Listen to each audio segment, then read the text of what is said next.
Kita terima saudara tantangan tersebut. Saya bentuk tim, saudara. Kami dari DPP FPI kami kumpulkan puluhan pengacara, puluhan ahli hukum, bentuk tim, dan kami ajukan judicial review, saudara, ke Mahkamah Agung. Kenapa bukan Mahkamah Konstitusi? Karena tingkatnya kepres, saudara. Kalau yang kami gugat itu undang-undang, itu baru ke Mahkamah Konstitusi. Karena yang kami gugat adalah keputusan presiden, itu diajukan ke Mahkamah Agung. Kita gugat, saudara. Kita buat legal opinion, kita buat pembelaan, yaitu terhadap keinginan umat yang ingin agar minuman keras itu dilarang, saudara.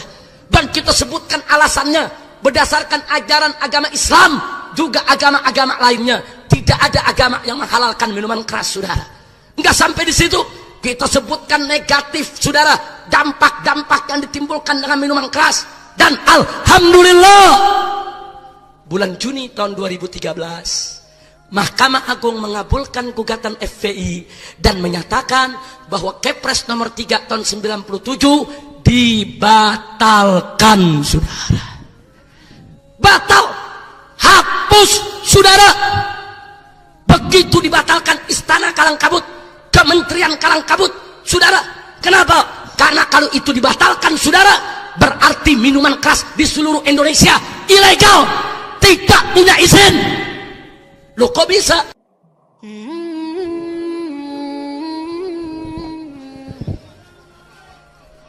Assalamualaikum warahmatullahi wabarakatuh.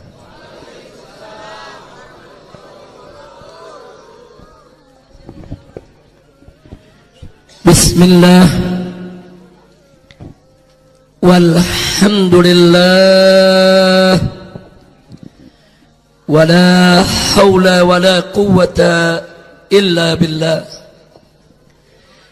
Ashhadu an la ilaha illallah wahdahu la syarika lah, wa ashhadu anna sayyidana Muhammadan abduhu wa rasuluh la nabiyya ba'dah. Allahumma salli wa sallim wa barik ala sayyidina wa habibina wa syafi'ina wa maulana nabiyyina Muhammadin wa ala alihi at-tahirin at-tayyibin wa ashabihi al-ghurril mayamin wa man tabi'ahum bi ihsanin ila yaumiddin. Wa ba'd, siyadatul habaib asy-syurafa wa sa'adatul ulama'il fudala wa fadilatul umara'il kurama wa jami'il hadirin al-ahibba'il a'izza rahimakumullah. Usikum jami'an wa nafsi bittaqwallah wa bita'ati rasulillahi sallallahu alaihi wasallam. Fa inna Allah subhanahu wa ta'ala amarana bittaqwa. Faqala ta'ala fi kitabihil aziz, ya ayyuhalladzina amanu ittaqullaha haqqa tuqatih wa la tamutunna illa wa antum muslimun. Wa qala nabiyyukum sayyiduna Muhammadun sallallahu alaihi wasallam, atau kama qala an-nabiyyu sallallahu alaihi wasallam, alaika bittaqwallah fa innahu kima'u kulli khair.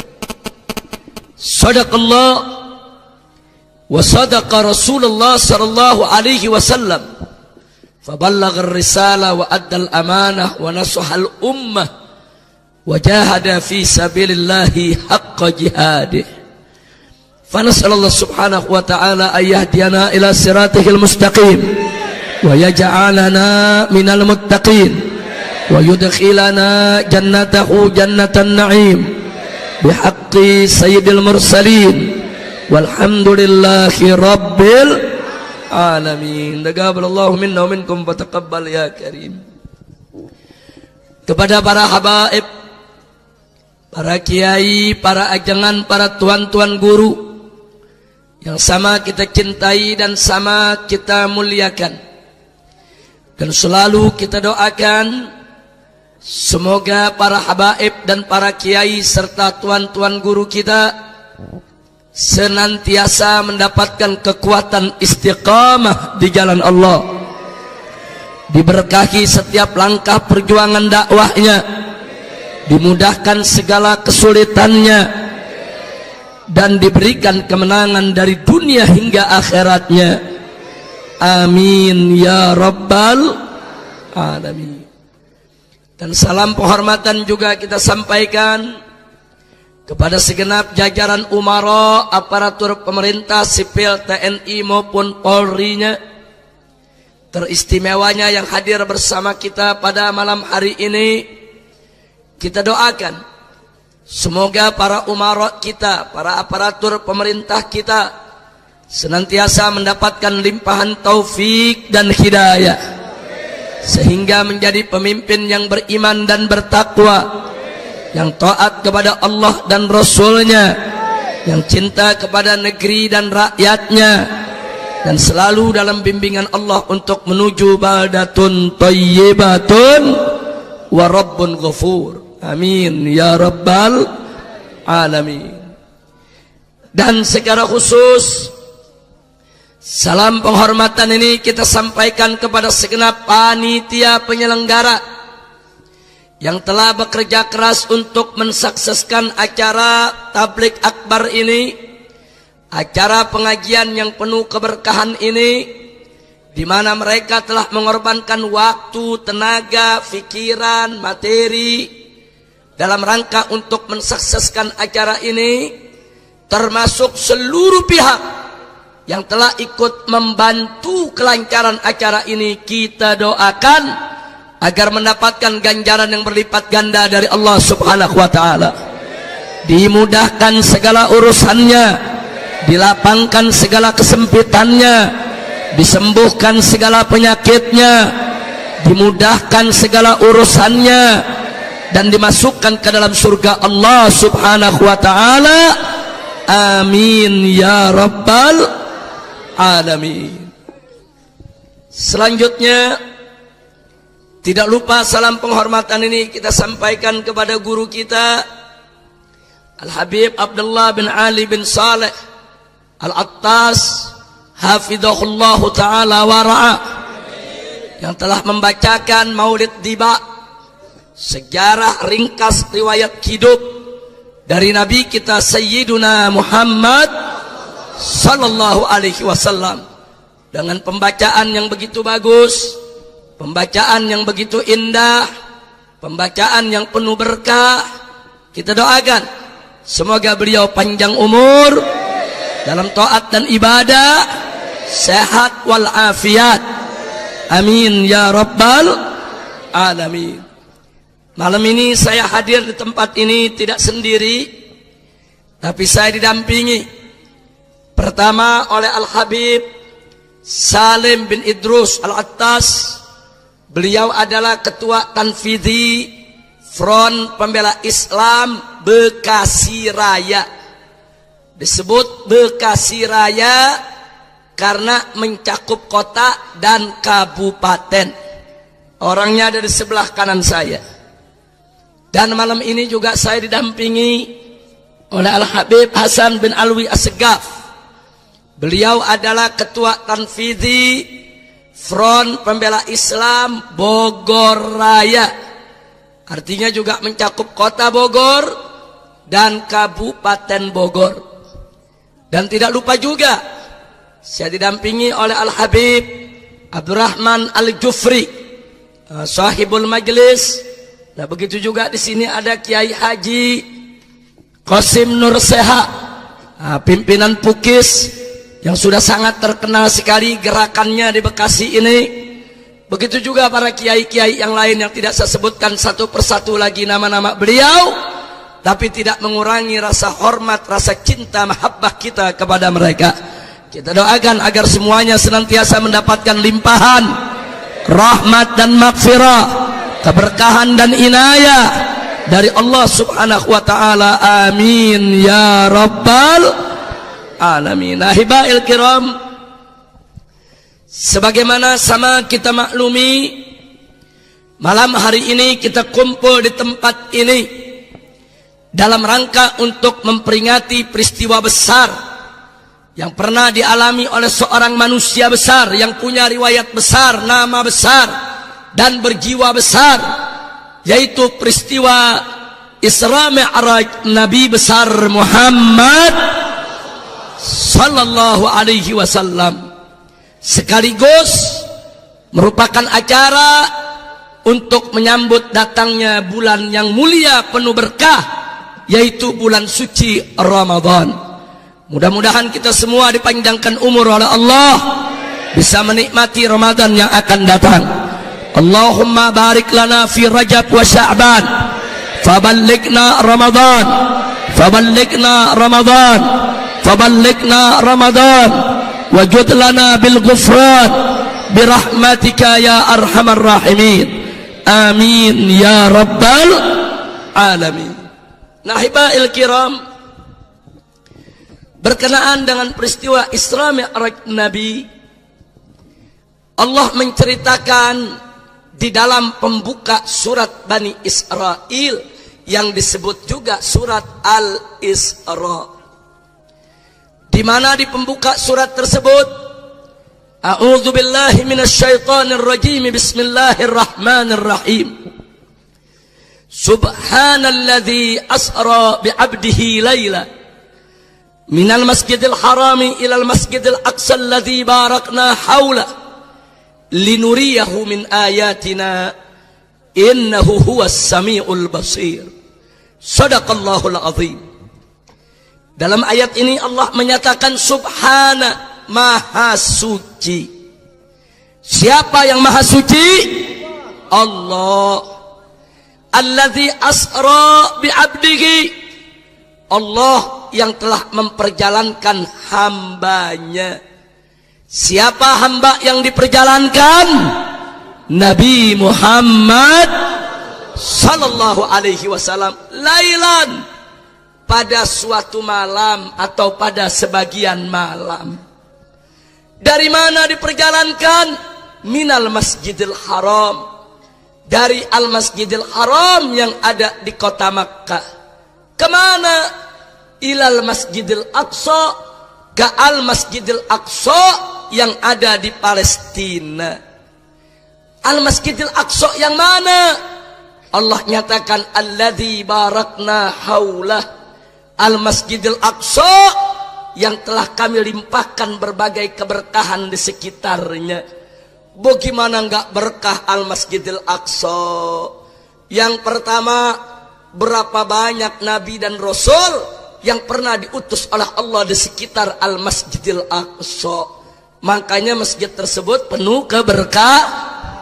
Yang kedua, Al-Masjidil Aqsa pernah menjadi kiblat kaum muslimin, saudara.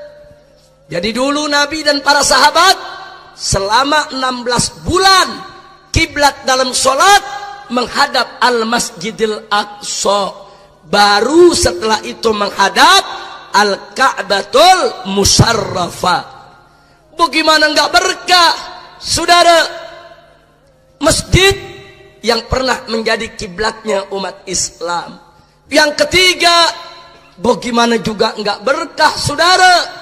Di malam Isra Mi'raj Nabi, arwah seluruh anbiya dan rasul dikumpulkan oleh Allah bersama Nabi di Al-Masjidil Aqsa untuk sholat berjamaah bersama.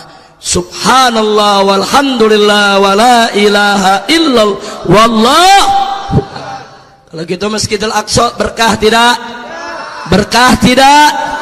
Itu yang Allah nyatakan alladzi barakna haula. Nah kemudian saudara, untuk apa Nabi kita di Isra Mi'rajkan? Allah nyatakan linuriyahu min ayatina, untuk kami perlihatkan kepada dia, yaitu kepada Nabi. Saudara, kata Allah, min ayatina, sebagian dari tanda-tanda kebesaran kami. Jadi melalui peristiwa Isra Mi'raj, Allah ingin memamerkan kebesarannya, keperkasaannya, kekuasaannya di seluruh alam semesta ini, saudara. Subhanallah walhamdulillah wala ilaha illallah wallahu akbar. Takbir, takbir. Itu inti daripada Isra dan Mi'raj. Nah, karena Isra Mi'raj ini diceritakan oleh Allah dalam Al-Quran, maka setiap muslim yang beriman kepada Allah dan Rasulnya wajib menerima, percaya, meyakini bahwa peristiwa Isra dan Mi'raj benar terjadi. Oleh karenanya, saudara, peristiwa Isra dan Mi'raj menjadi bagian daripada usuluddin. Artinya, barang siapa orang mengaku Islam lalu mengatakan peristiwa Isra Mi'raj itu khurafat, fiktif, dongeng, saudara, itu bukan kisah nyata, itu kisah bohong, itu hanya sekedar kisah penghibur, maka orang tersebut murtad, kafir, keluar dari Islam, saudara. Jangan main-main. Walaupun dia mengucapkan 2 kalimat syahadat, walaupun dia mendirikan sholat, walaupun dia puasa Ramadan, walaupun dia bayar zakat, walaupun dia menunaikan ibadah haji, tapi kalau coba-coba dia mengatakan peristiwa Isra Mi'raj itu hanya dongeng, khurafat, takhayul, cerita bohong, berarti dia sudah memfitnah Allah sebagai pendusta, memfitnah Nabi sebagai pembohong, maka batal dia punya iman, murtad, keluar dari Islam, saudara. Makanya hati-hati, kita umat Islam wajib percaya peristiwa Isra dan Mi'raj. Nah, baik, saudara, oleh karena itu mari kita lihat.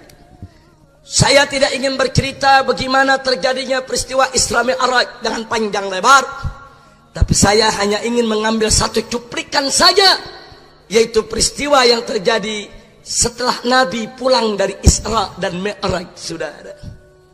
Begitu Nabi pulang Isra dan Mi'raj, di pagi harinya Nabi ceritakan kepada warga kota Mekah, baik yang muslim maupun yang kafir, saudara. Lalu ada kejadian menarik, di mana Abu Jahal memanfaatkan kisah Nabi tentang Isra Mi'raj untuk memprovokasi umat Islam, saudara. Abu Jahal mengatakan kepada umat Islam di kota Mekah, pengikut Muhammad, sahabat-sahabat Muhammad, pakai otak sehatmu, akal warasmu. Mana mungkin ada manusia bisa melakukan perjalanan dari Mekah sampai Palestina hanya dalam waktu sebagian malam. Penduduk Mekah, kata Abu Jahal, kita sama tahu dengan menunggang unta saja dari Mekah sampai Palestina tanpa istirahat 15 hari 15 malam baru sampai. Pulang pergi 1 bulan, apalagi berjalan kaki bisa berbulan-bulan. Lalu Muhammad mengatakan semalam melakukan perjalanan ke sana, kemudian kembali lagi hanya dalam waktu sebagian malam.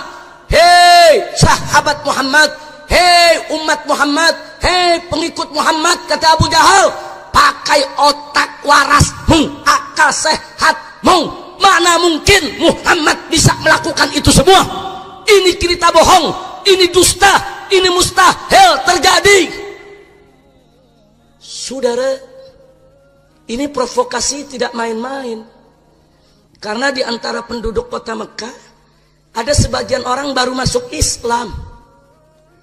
Baru masuk Islam, imannya belum kuat, saudara. Dengar cerita model begini, ini ujian berat buat keimanan, saudara. Makanya Sayyidatuna Aisyah radhiyallahu taala anha bercerita, saudara, akibat provokasi Abu Jahal, sebagian umat Islam murtad, keluar dari Islam, saudara. Yang imannya lemah nih, yang baru masuk Islam, saudara.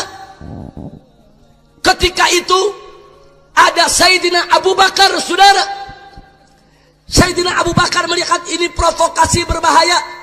Ini provokasi kalau dibiarkan, saudara, ini bisa makin banyak yang murtad. Ketika itu Abu Bakar, saudara, menunjukkan dirinya di hadapan Abu Jahal, Dan Abu Jahal, saudara, kembali memprovokasi Abu Bakar di hadapan orang banyak. Apa kata Abu Jahal kepada Abu Bakar? Ya Abu Bakrin, hei Abu Bakar, engkau ini orang pintar, engkau ini orang cerdas, engkau itu orang yang menjadi tokoh di tengah masyarakat, kau punya kedudukan, kau dihormati orang. Apa kau masih percaya cerita yang gak masuk akal ini? Pakai akal sehatmu, pakai otak parasmu. Mana mungkin ada manusia yang bisa melakukan perjalanan dalam waktu yang begitu singkat untuk jarak yang begitu jauh. Hei Abu Bakar, kata Abu Jahal, atusaddiqu kadba Muhammadan? Apa kamu percaya dengan dustanya Muhammad, dengan bohongnya Muhammad? Luar biasa, saudara. Ini provokasi dari siapa? Dari siapa? Mau tahu jawaban Sayyidina Abu Bakar, saudara? Begitu Sayyidina Abu Bakar ditanya sedemikian rupa depan orang banyak, saudara, Sayyidina Abu Bakar langsung menjawab dengan suara lantang tanpa sedikit pun keraguan, saudara. Sayyidina Abu Bakar mengatakan kepada Abu Jahal, hei Abu Jahal, lau qala Muhammadun ab'ada min dzalik, wallahi la saddaqtu. Luar biasa itu jawaban. Apa beliau katakan? Hei Abu Jahal, andai kata sahabatku Muhammad, andai kata nabiku Muhammad, andai kata kekasihku Muhammad bercerita lebih hebat dari peristiwa Isra Mi'raj, lebih aneh, lebih ajaib, lebih dahsyat dari peristiwa Isra dan Mi'raj, selama Nabi yang bercerita, selama Muhammad yang menyampaikan berita, wallahi demi Allah la saddaqtu, sungguh pasti aku akan percaya. Subhanallah. Sallu ala nabi, sallu ala nabi. Abu Jahal bungkem, saudara, dibungkem sama Sayyidina Abu Bakar. Abu Bakar mengatakan depan Abu Jahal, peristiwa Isra Mi'raj kecil buat dipercaya, saudara. Andai kata ada yang lebih hebat, lebih dahsyat, lebih aneh dari peristiwa Isra Mi'raj, selama Nabi yang bercerita, pasti benar, mustahil Nabi berdusta, dan pasti aku percaya. Subhanallah. Saya mau tanya semua yang ada di sini, kalau begitu iman Sayyidina Abu Bakar kuat tidak? Mantap tidak? Mantap tidak? Bagus tidak? Hebat tidak? Salut tidak? Takbir. Saudara, jawaban Sayyidina Abu Bakar tersebut itu merupakan jawaban iman. Sayyidina Abu Bakar ditantang oleh Abu Jahal. Hei Abu Bakar, gunakan otakmu, gunakan akalmu, gunakan ilmumu. Masa sih kau percaya dengan kebohongan ini? Ini provokasi. Sayyidina Abu Bakar dipancing-pancing biar menggunakan logika, dipancing-pancing biar menggunakan akal, dipancing-pancing untuk menggunakan, saudara, yaitu ilmunya. Tapi Sayyidina Abu Bakar tidak mau, saudara. Kenapa? Sebab kalau peristiwa Isra Mi'raj mau dijawab dengan akal, saudara, nggak bakal bisa diurai. Akal mana yang bisa mengurai peristiwa Isra dan Mi'raj, saudara? Nggak bisa diurai oleh akal. Kenapa nggak bisa? Karena peristiwa Isra dan Mi'raj ini memang peristiwa yang sulit, saudara, untuk dicerna oleh akal manusia biasa. Tapi bukan berarti tidak masuk di akal, bukan. Sulit dicerna oleh akal biasa karena peristiwa Isra Mi'raj berada jauh dari jangkauan akal manusia, saudara. Itu yang disebut peristiwa Isra Mi'raj nggak bisa dirasionalisasikan. Tapi bukan berarti irasional, melainkan peristiwa Isra Mi'raj suprarasional, artinya berada jauh dari jangkauan akal manusia biasa, saudara. Saking dahsyatnya, saking ajaibnya, saking hebatnya, itulah mukjizat yang diberikan oleh Allah kepada Nabi kita Sayyiduna Muhammad sallallahu alaihi wasallam. Kira-kira jelas tidak? Makanya Sayyidina Abu Bakar nggak mau jawab pakai akal, saudara. Enggak, sampai botak juga nggak ketemu jawabannya. Nggak ketemu, saudara. Lalu kenapa Sayyidina Abu Bakar nggak jawab pakai ilmu? Saudara, di zaman itu belum ada ilmunya. Perjalanan jauh dalam waktu yang singkat, ilmu dari mana? Ilmunya belum ketemu, saudara. Ilmunya baru ketemu kemarin. Di zaman sekarang, dari Mekah ke Palestina dengan menggunakan pesawat terbang 1 jam sampai. Di zaman sekarang kita nggak heran karena ada kapal terbang. Tapi 15 abad yang lalu, ketika Nabi diutus di tengah-tengah masyarakat di Mekah, belum ada pesawat terbang, belum ada mesin jet, belum ada pesawat olang-alik. Saudara, ilmu manusia belum sampai. Kalau ilmu kita belum sampai, bagaimana kita jawab dengan ilmu yang belum ada? Kira-kira jelas tidak? Kalau sekarang kita ditantang pakai ilmu, gampang jawabnya, saudara. Gampang, anak kecil juga bisa jawab. Saya mau cerita sedikit, mau dengar cerita gak? Mau dengar cerita gak? Betul. Di sini ada Habib Salim, saudara. Berangkat dari Bekasi mau ke Aceh. Dari Bekasi mau ke lewat Jakarta, betul? Betul? Lewat Jakarta, sebelum masuk ke bandara berhenti di Pasar Cengkareng. Habib Salim lihat di Pasar Cengkareng ada rambutan merah manis. Beli dulu, saudara, sekeranjang. Begitu beli sekeranjang, bawa ke bandara, masukin ke bagasi, saudara. Begitu masukin bagasi, berangkat, saudara, ke Aceh naik pesawat terbang. 3 jam sampai. Turun di Aceh, lelah, masuk ke hotel, istirahat. Habib Salim tidur di kamar, saudara. Tahu-tahu dari keranjang rambutan keluar semut. Ini semut dari mana datangnya? Dari Cengkareng. Ada semut Betawi ikut. Saudara, begitu turun ketemu sama semut Aceh. Semut Aceh ngeliat, lu kayak semutnya bukan semut sini, lu.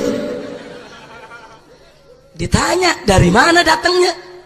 Gua jawab, saya datang dari Jakarta. Ditanya sama semut Aceh, kapan jalannya dari Jakarta? Dijawab, tadi 3 jam yang lalu. Saya jalan 3 jam yang lalu, saya sampai nih, kemari. Apa kata semut Aceh? Lu semut gila lu. Mana bisa dari Jakarta ke Aceh 3 jam sampai? Lu berenangnya aja lu nggak nyampe. Lu gila lo, semut gila. Semut gila. Ini semut Betawi dikatain gila marah. Tunggu dulu. Jangan lu bilang gua gila. Dengar dulu ceritanya. Tapi semut Aceh bilang gak bisa. Lu sama gue sama, kita sama-sama semut, goblok. Mana ada ceritanya? Lu bisa, gua gak bisa. Apa kata semut Jakarta? Tunggu dulu, lu semut kampungan lu. Tunggu dulu, jangan bilang gua gila dulu. Tadi gua di Cengkareng nemplok di rambutan. Terus itu rambutan dibawa sama siapa? Sama Habib Salim. Mana Habib Salimnya? Tuh lagi ngorok. Nah, Habib Salim bawa gua, dia kan manusia. Manusia kan punya pesawat terbang. Gua dibawa terbang sama Habib Salim. Makanya 3 jam gue sampai di kamar. Oh begitu. Jadi lu dari Jakarta kemari bukan jalan sendiri? Bukan. Jadi perjalankan oleh Habib Salim dengan pesawat terbang. Manusia kan bisa. Oh kalau gitu betul. Lu bukan semut gila. Kira-kira jelas gak? Jelas gak? Jadi kalau semut Aceh berpikir, saudara, dengan logika semut, mustahil ada semut bisa melakukan perjalanan dari Jakarta ke Aceh dalam waktu 3 jam. Betul? Betul? Tapi kalau si semut berpikir dengan logika manusia yang punya kemampuan, yang punya pesawat terbang, maka semut Betawi tadi bisa sampai ke Aceh. Bukan lagi sesuatu yang mustahil. Betul? Betul? Berarti zaman sekarang perjalanan jauh dalam waktu singkat bisa diurai tidak dengan ilmu? Tapi zaman Nabi bisa? Tidak bisa. Ini cerdasnya Sayyidina Abu Bakar, saudara. Kalau dijawab dengan logika, akal belum nyampe. Dijawab dengan ilmu, ilmunya belum ketemu, saudara. Makanya dijawab oleh Sayyidina Abu Bakar dengan iman. Jadi Sayyidina Abu Bakar nggak peduli, hei Abu Jahal, masa bodoh, lu mau percaya, lu nggak percaya, lu mau ngerti, lu nggak ngerti, masa bodoh. Yang penting kalau Nabi udah cerita, Allah sudah sampaikan, itu pasti benar, kami beriman, kami percaya, titik. Mantap gak jawabannya? Mantap gak jawabannya? Berarti Sayyidina Abu Bakar mengajarkan kita ilmu masa bodoh. Ilmu apa? Ilmu apa? Jawab yang kompak, ilmu apa? Ini malam ceramah saya judulnya masa bodoh. Lu paham gak? Ngerti gak? Jadi Sayyidina Abu Bakar gak peduli sama Abu Jahal. Masa bodoh amat. Lu Abu Jahal, lu orang kafir, lu orang musyrik. Lu mau percaya, lu gak mau percaya. Ini peristiwa mau masuk akal, nggak masuk akal, masa bodoh. Yang penting kalau Allah udah cerita, Nabi udah cerita, udah ada dalam Al-Quran, ada dalam hadis, pokoknya kita terima, percaya, beriman, titik. Masa bodoh dengan orang kafir, betul? Betul. Ada yang nanya, itu Sayyidina Abu Bakar dapat ilmu masa bodoh dari mana? Ada dalilnya, saudara, dari Quran dan hadis. Loh, emang di Quran ada ilmu masa bodoh, Habib? Ada. Mana buktinya? Buka Al-Quran. Berapa banyak Allah menyatakan dalam Al-Quran, saudara?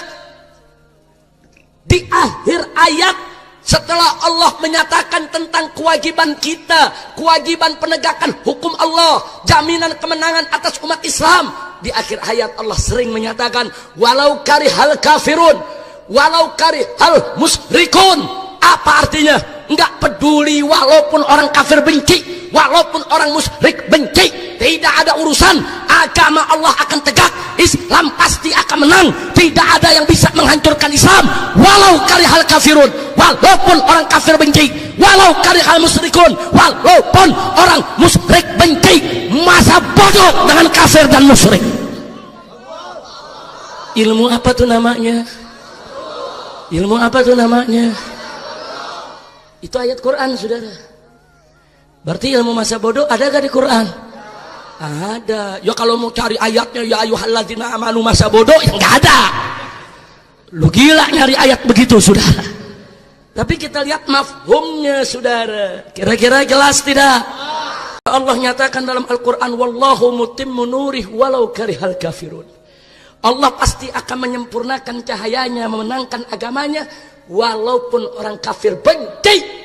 Tidak ada urusan dengan orang-orang kafir, saudara. Alhamdulillah. Dalam hadis juga ada, Nabi mengatakan, qulil haqqo walau kana murra. Katakan yang hak walaupun pahit rasanya. Ini ilmu masa bodoh, saudara. Masa bodoh, mau pahit, mau sakit, mau menderita, mau susah, mau difitnah, mau dicaci maki, nggak ada urusan. Yang hak katakan hak, yang batil katakan batil, nggak ada urusan. Masa bodoh dengan mereka yang mencaci maki kita sekalian, betul? Betul. Nah, jadi masa bodoh ada dalilnya gak?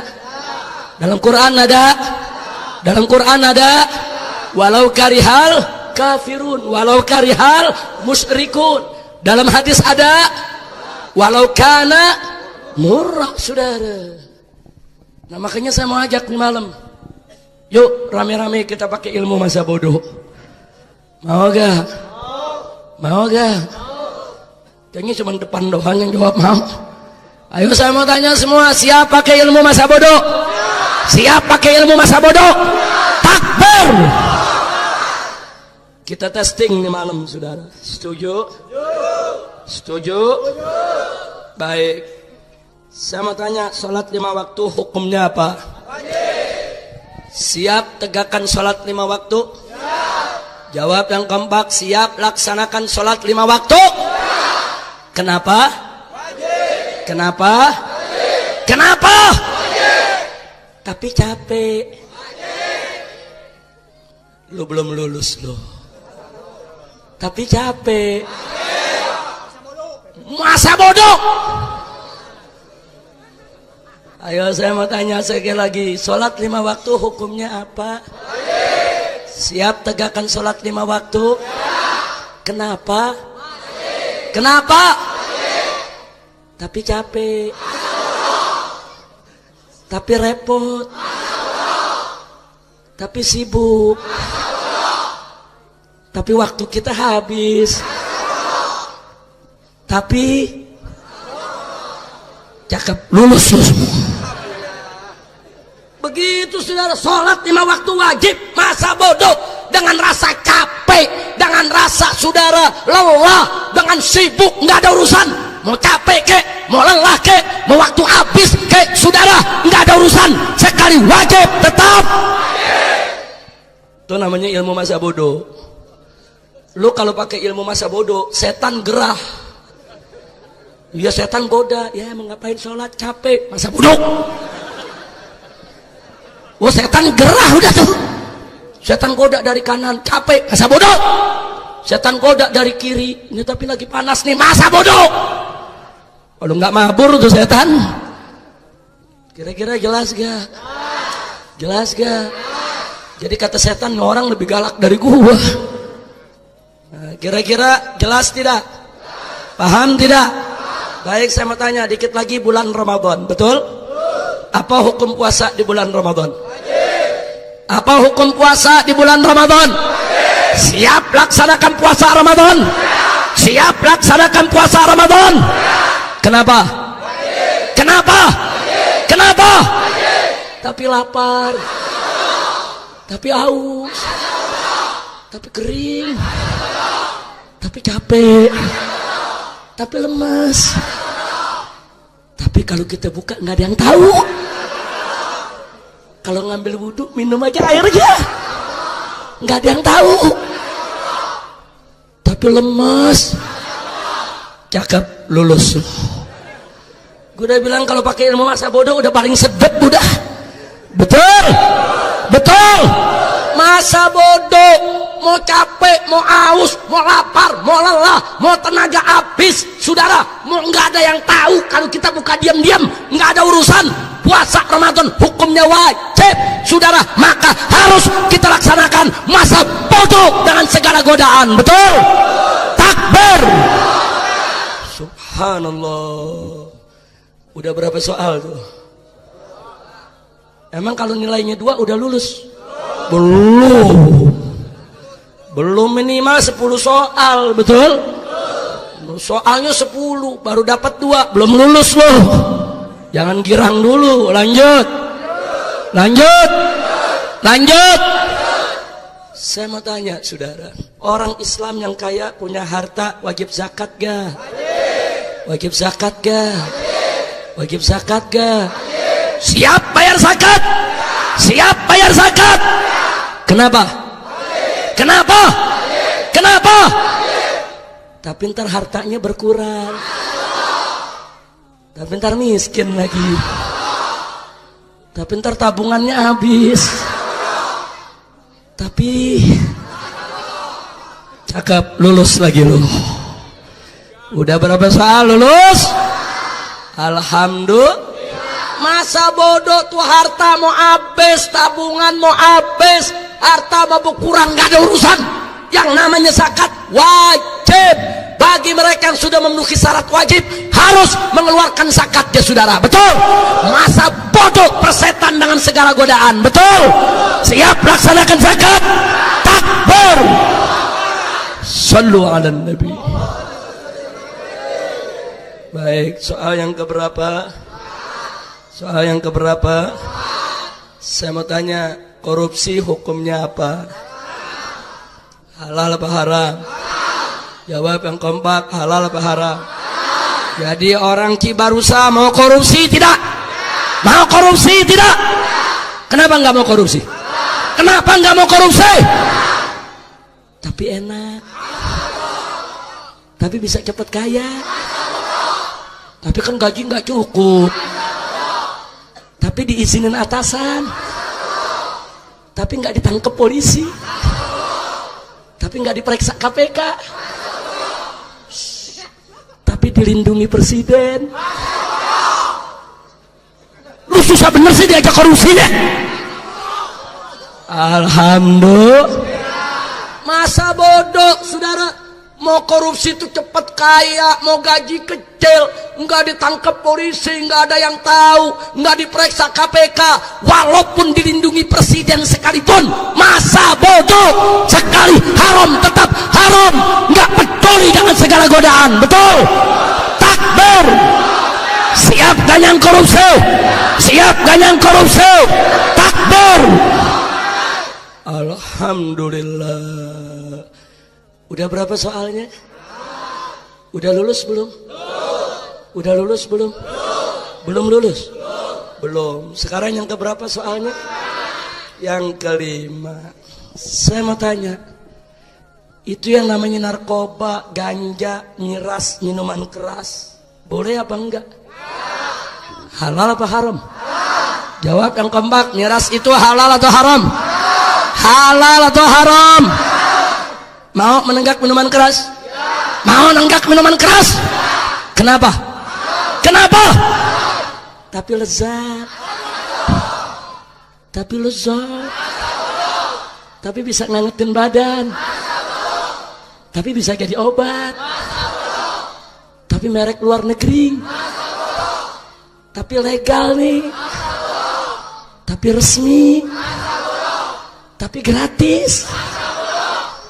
Tapi cakep. Takbir. Masa bodoh dengan miras saudara. Masa bodoh mau lezat, mau enak, mau murah, mau gratis, mau ngangetin badan, mau bisa jadi obat, mau legal atau ilegal, tidak ada urusan. Miras itu diharamkan Allah dan Rasulnya. Sekali haram tetap haram, nggak boleh kita untuk mengkonsumsinya. Betul? Siap perang lawan honor, siap perang lawan miras. Takbir. Kemarin ada kejadian perempuan masih SMP di bawah umur diperkosa 14 pemuda yang sedang mabuk gara-gara miras sampai mati. Itu anak perempuan yang di bawah umur saudara. Saya mau tanya, biadab tidak?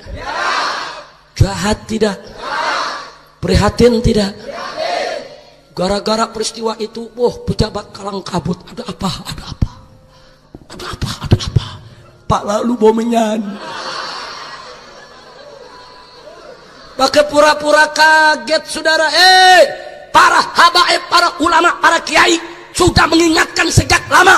Tutup pabrik minuman keras, larang penjualan minuman keras, karena minuman keras sebagaimana Nabi katakan, innal khamra ummul khaba'ith. Sesungguhnya homer itu adalah biang keladi segala kejahatan saudara. Pak, Bu, catat baik-baik. Orang mencuri belum tentu dia merampok. Orang merampok belum tentu dia membunuh. Orang membunuh belum tentu dia berzinah. Orang berzinah belum tentu dia berjudi. Orang berjudi belum tentu dia konsumsi ganja atau narkoba saudara. Tapi kalau orang sudah mabok karena ganja, mabok karena narkoba, mabok karena miras saudara, diajak nganiaya orang, ayo. Diajak membunuh, ayo. Diajak berzinah, ayo. Diajak memperkosa, ayo. Semua pintu kejahatan terbuka saudara. Sampai Nabi mengatakan, innallaha azza wa jalla la'anal khamra. Allah melaknat khamr. Melaknat yang buat khamr saudara, yang minta dibuatin khamr, yang beli khamr, yang menjual khamr, yang membeli khamr, yang menyediakan khamr, termasuk yang mengizinkan peredaran khamr saudara. Nah kan udah dikasih tahu sama para habaib, para ulama. Udah dikasih tahu belum? Udah dikasih tahu belum? Habaib ceramah sampai pada bebusak tuh mulut. Nggak didengerin sama pemerintah, betul? Betul? Sampai sekarang pabrik minuman keras masih ada, betul? Salah satunya di Bekasi lagi. Tapi yang nanam saham Jakarta. Sahamnya dari Pemda Jakarta, pabriknya di Bekasi, saudara. Delta, saudara. Itu pabrik minuman keras yang mengizinkan pemerintah. Pemerintah yang mengizinkan saudara. Pendirian pabriknya, pendistribusiannya, penjualannya, peredarannya. Mereka yang mengizinkan miras. Sekarang pura-pura kaget. Ada apa? Ada apa? Mulut lu bojengkol. Kira-kira jelas tidak? Jelas tidak? Masya Allah, apa-apaan saudara. Kalau pemerintah, DPR sayang kepada rakyat, tutup pabrik minuman keras. Betul? Kalau mereka cinta kepada generasi muda, saudara, tutup pabrik minuman keras. Jangan izinkan minuman keras diperjualbelikan. Betul? Catat baik-baik Pak Bu ya. Dulu anak gadis kita saudara, dulu beberapa dekade yang lalu saudara, itu kalau mereka berdiri di dalam pagar rumahnya, itu mereka sudah merasa aman, nggak ada orang berani ganggu dia saudara. Kenapa nggak berani ganggu? Karena kalau udah ada dalam pagar rumah, ada ayahnya, ada pamannya, ada abangnya yang akan lindungi dia dari godaan orang lain saudara. Dia merasa aman. Baru di pagar aja udah aman saudara. Pergi kemana-mana, masuk pagar rumah, aman. Apalagi kalau sudah masuk ke rumah, lebih aman. Apalagi kalau sudah masuk ke kamar pribadi, sangat aman. Aman. Itu dulu saudara. Tapi zaman sekarang, jangankan di pagar rumah, jangankan masuk ke rumah, berapa banyak anak gadis di kamar pribadi sekalipun tidak aman saudara. Manakala ayahnya, pamannya, abangnya saudara, yang satu rumah, satu atap, menenggak minuman keras, mengkonsumsi narkoba. Kenapa tidak aman? Karena setiap saat, setiap detik di malam hari saudara, bapaknya yang pemabok, abangnya yang pemabok, kakeknya yang pemabok, pamannya yang pemabok, bisa masuk ke dalam kamarnya untuk memperkosa dia saudara. Berapa banyak kejadian? 3 tahun yang lalu seorang pemuda pulang mabok memperkosa ibu kandungnya sendiri di Surabaya saudara. Biadab, biadab. Kakek yang memperkosa cucu, bapak yang memperkosa anak saudara, abang yang memperkosa adik, paman yang memperkosa keponakan, gara-gara narkoba, gara-gara ganja, gara-gara minuman keras. Ini sudah banyak kejadian. Jadi kalau kejadian udah banyak, pemerintah masih diem, saudara, mau sampai kapan dibiarkan? Apa sampai anak gadis diperkosa semua? Hah? Apa sampai semua anak gadis diperkosa? Atau apa nunggu ibu-ibu pejabatnya diperkosa sama pemabuk? Loh iya, kita mau tanya dong, sampai kapan saudara? Betul? Betul? Nanti kalau ibu-ibu pejabat diperkosa sama pemabuk, baru pabrik minuman keras ditutup. Betul? Betul? Saya jadi ingat saudara, di tahun 80-an ada seorang jenderal Tampu Bolon meluncur di Jakarta Timur arah Jatinegara saudara. Begitu sampai di Jatinegara, dijegat oleh sekelompok anak muda. Si jenderal turun dari mobilnya, dikeroyok sama anak-anak muda, dianiaya, ditusuk, mati saudara. Ternyata anak-anak muda tadi dalam keadaan mabuk saudara. Ini jenderal diturunin, dibunuh saudara. Orang kalau dalam keadaan mabuk udah nggak sadar saudara, nggak peduli saudara, mau pakai baju kiai, mau pakai baju tentara, mau pakai baju polisi, saudara, nggak peduli. Orang hilang akalnya, dia ada di bawah sadar, gara-gara satu jenderal mati saudara. Besoknya, saat itu namanya masih ABRI saudara, Angkatan Bersenjata Republik Indonesia, polisi masih masuk di bawah ABRI saudara. Besoknya seluruh angkatan dari ABRI, baik daratnya, lautnya, udaranya, polisinya, rame-rame merazia minuman keras habis-habisan di Jakarta saudara. Semua gudang-gudang minuman keras diserbu, diacak-acak, warung-warung minuman keras ditebalikin saudara. Sampai 1-2 bulan nggak ada yang berani jual minuman keras di Jakarta saudara. Alhamdulillah. Alhamdulillah. Jadi kalau ada jenderal satu mati, baru tuh minuman keras dilarang. Selagi merenung tengah malam, ya Allah, kapan 10 jenderal mati lagi? Loh, Habib benci sama jenderal? Bukan. Saya nggak benci jenderal, saya hormat jenderal, saya cinta jenderal, saudara.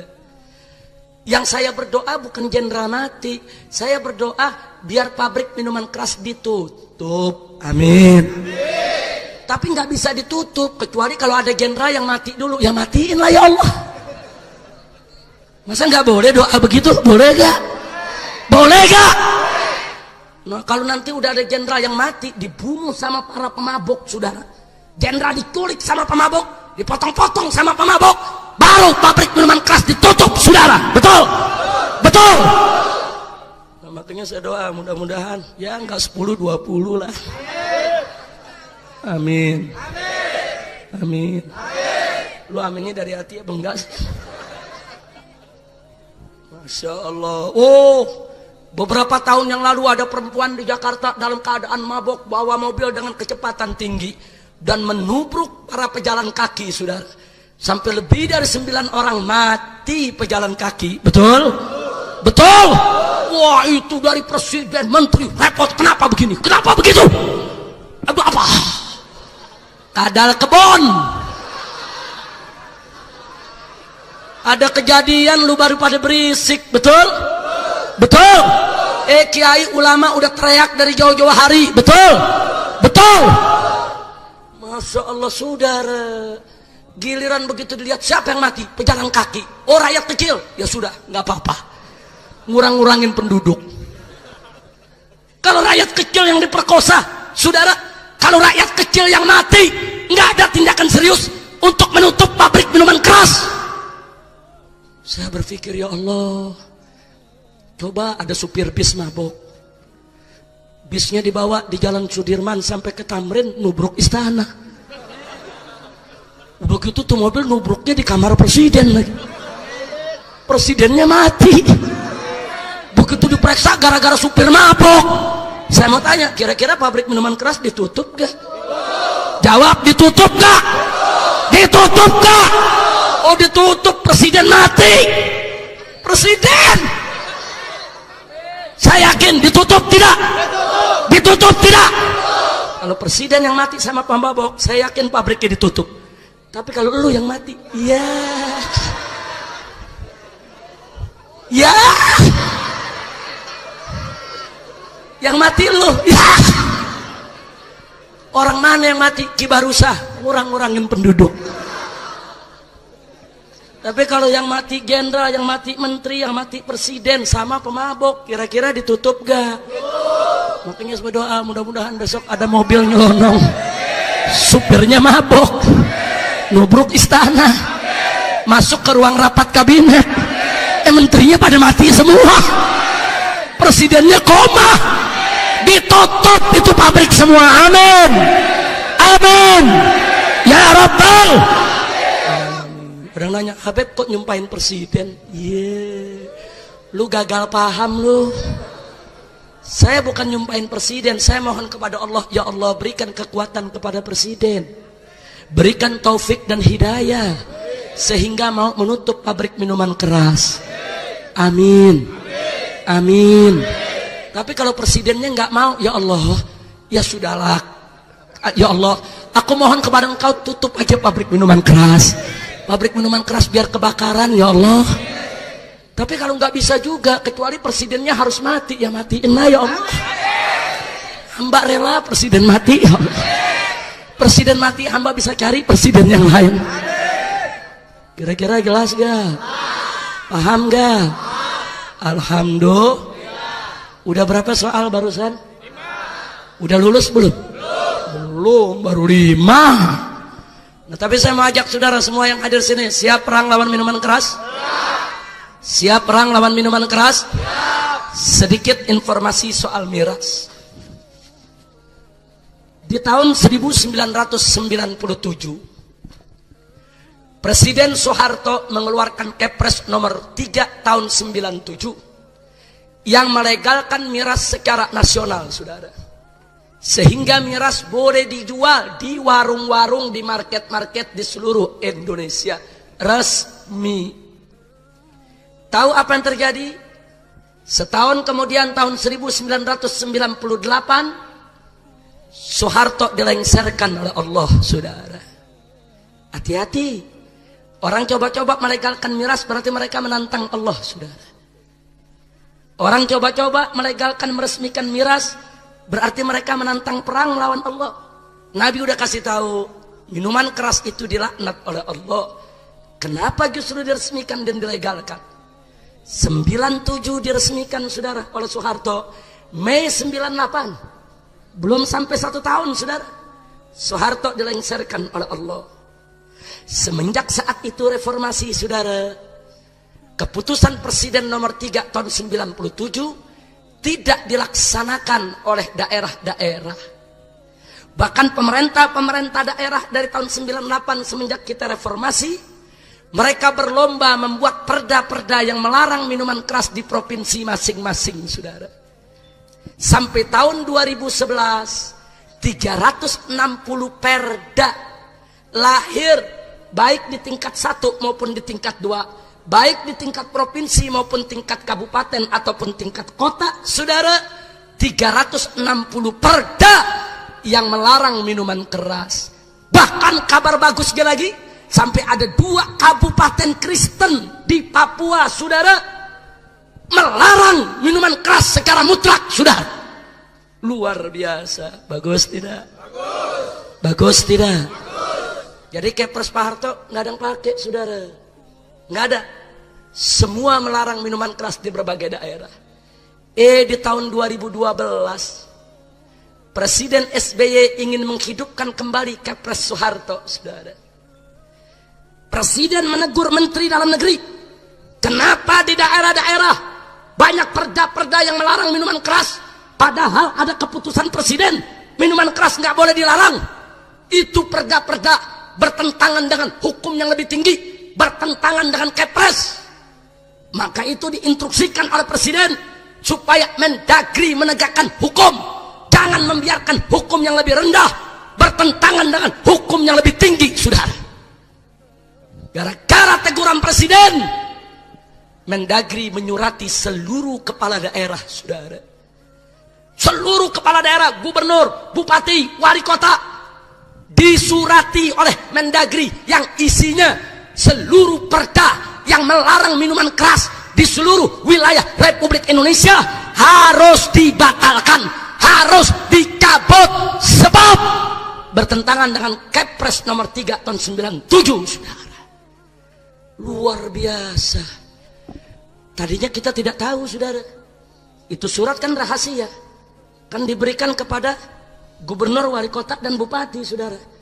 Tapi alhamdulillah ada beberapa wali kota yang membocorkan, dan ada beberapa bupati yang membocorkan. Mereka mengabarkan kepada kita, FPI, hati-hati, kami kepala daerah dapat surat harus mencabut itu seluruh perda semua. Kenapa para bupati, para gubernur, dan para wali kota kok memberitahu FPI, saudara? Karena mereka tahu betul, sebelum perda-perda itu lahir, kita dorong setiap kepala daerah untuk membuat perda, saudara.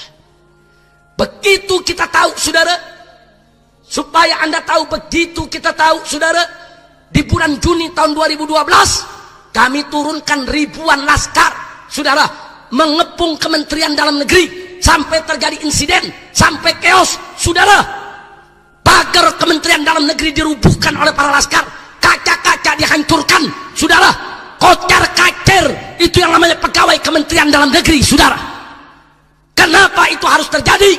Karena Menteri Dalam Negeri tidak mau dialog, tidak mau diskusi, tidak mau menerima para pendemo, saudara.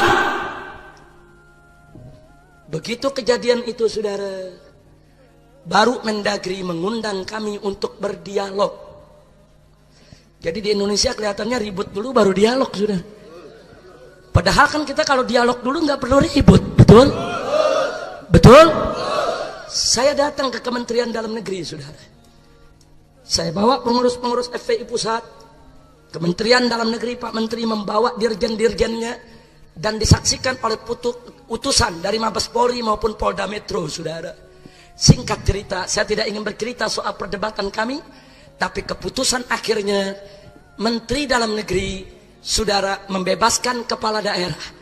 Boleh mau mencabut, boleh juga tidak, saudara. Tadinya ada ancaman, kalau tidak dicabut, kepala daerah bisa diberhentikan dari jabatannya, saudara. Nah, tapi ada hal yang menarik. Apa kata Pak Menteri Habib Rizik? Walau bagaimanapun juga, saya ini putra seorang ulama besar di Sumatera Barat. Waktu itu, saudara, Gumawang Fauzi sebagai Menteri Dalam Negerinya.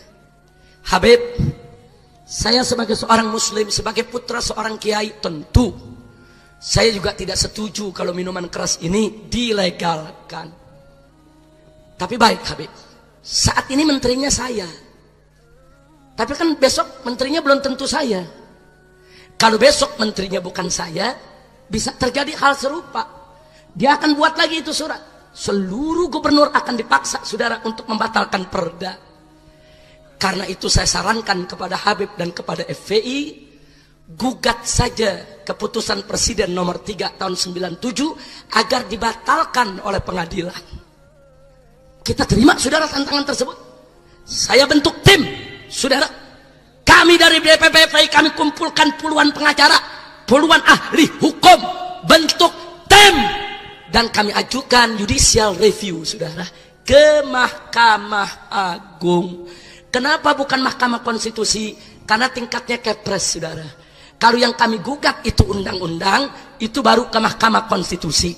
Karena yang kami gugat adalah keputusan Presiden, itu diajukan ke Mahkamah Agung. Kita gugat, saudara. Kita buat legal opinion, kita buat pembelaan, yaitu terhadap keinginan umat yang ingin agar minuman keras itu dilarang, saudara. Dan kita sebutkan alasannya berdasarkan ajaran agama Islam, juga agama-agama lainnya. Tidak ada agama yang menghalalkan minuman keras, saudara. Enggak sampai di situ, kita sebutkan negatif, saudara, dampak-dampak yang ditimbulkan dengan minuman keras. Dan alhamdulillah, bulan Juni tahun 2013, Mahkamah Agung mengabulkan gugatan FPI dan menyatakan bahwa Kepres nomor 3 tahun 97 dibatalkan, saudara. Batal, hapus, saudara. Begitu dibatalkan, istana kalang kabut, kementerian kalang kabut, saudara. Kenapa? Karena kalau itu dibatalkan, saudara, berarti minuman keras di seluruh Indonesia ilegal, tidak punya izin. Loh kok bisa? Sebab seluruh izin minuman keras itu bersandar kepada Kepres ini, saudara. Departemen Perdagangan mengizinkan minuman keras diperdagangkan berdasarkan Kepres nomor 3 tahun 97, saudara. Departemen Industri mengizinkan pendirian pabrik minuman keras berdasarkan Kepres nomor 3 tahun 97, saudara. Kepres nomor 3 tahun 97 dibatalkan. Kalau dibatalkan, berarti putusan Menteri Perdagangan, Menteri Industri, semua menteri yang bersandar kepada Kepres tersebut batal demi hukum, saudara. Jadi biar Anda tahu, kami diundang oleh pemerintah, saudara, dibujuk. Karena Presiden, saudara, ingin buat keputusan baru untuk melegalkan kembali minuman keras. Kami tolak. Kemudian Presiden melemparkan tanggung jawab kepada DPR. Kami diundang oleh DPR. DPR membujuk kami agar FPI sudahlah ikut dalam perumusannya. Kami tolak, saudara. Lalu apa yang terjadi? Karena tekanan, yaitu pengusaha konglomerat yang punya pabrik minuman keras, SBY menyerah, saudara. Sebelum dia lengser, saudara, di bulan Desember tahun 2013, SBY mengeluarkan Perpres nomor 74 tahun 2013. Perpres peraturan Presiden yang isinya sama persis dengan Kepres nomor 3 tahun 97 yang sudah dibatalkan. Cuma bedanya, di Kepres nomor 3 tahun 97, Homer disebut miras, minuman keras. Tapi di Perpres nomor 74 tahun 2013, namanya dirubah menjadi minol, minuman beralkohol. Isinya sama, saudara. Kami tolak. Nah, lalu apa yang terjadi setelah itu, saudara? 3 bulan yang lalu, saudara, ternyata Presiden yang saat ini, Pak Jokowi, ingin lebih meningkatkan status hukum peraturan Presiden nomor 74 menjadi undang-undang. Perpres tersebut dikirimkan ke DPR RI untuk dibahas agar DPR RI membuat undang-undang yang melegalkan minuman beralkohol secara nasional di seluruh Indonesia, saudara. Sebulan yang lalu kami diundang ke DPR.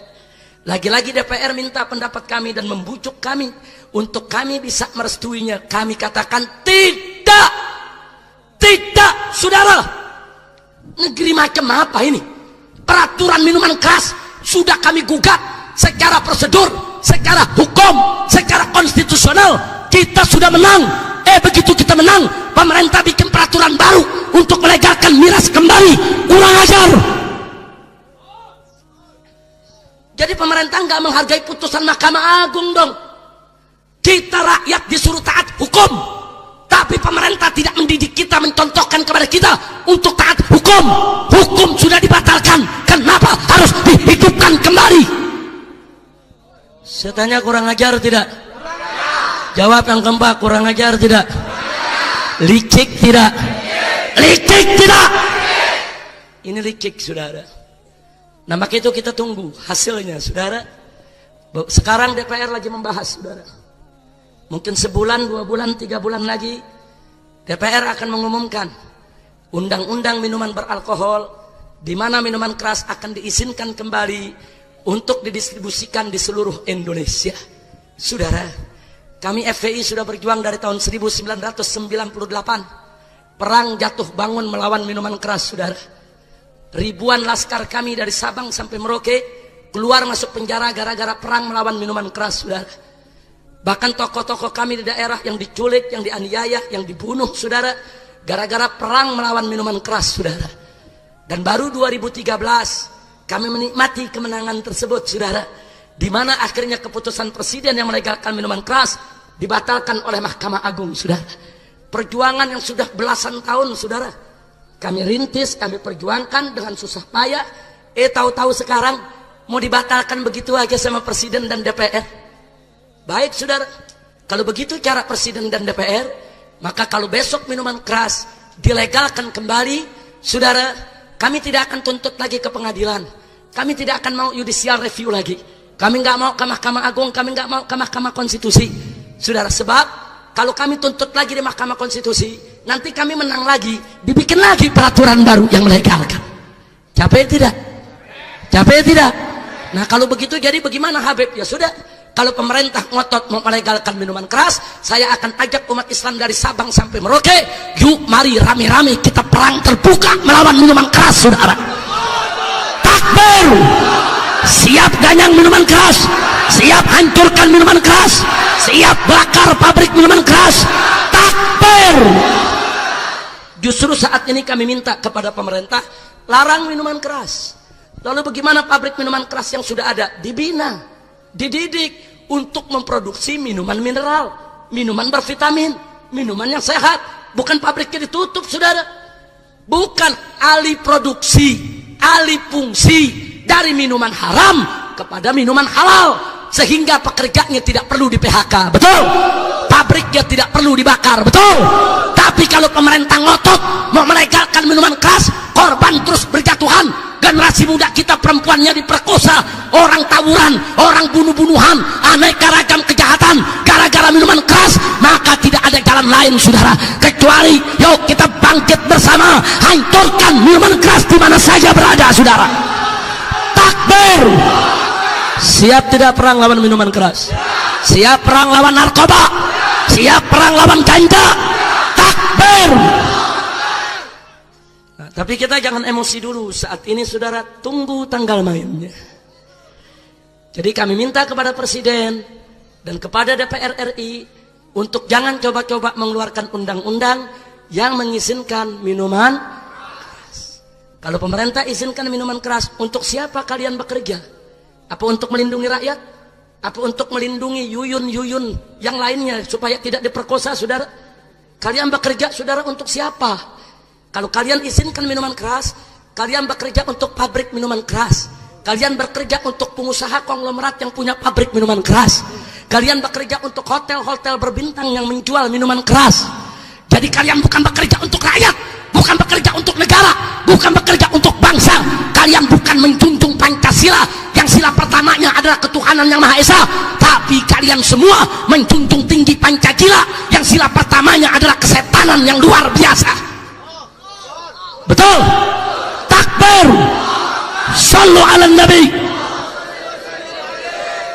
Kami diundang ke DPR, saudara. Apa orang DPR mengatakan, Habib Rizik, ini apa-apaan ini FPI? Minta pabrik minuman keras ditutup, minta perjudian dilarang, minta pelacuran nggak boleh dilokalisasi.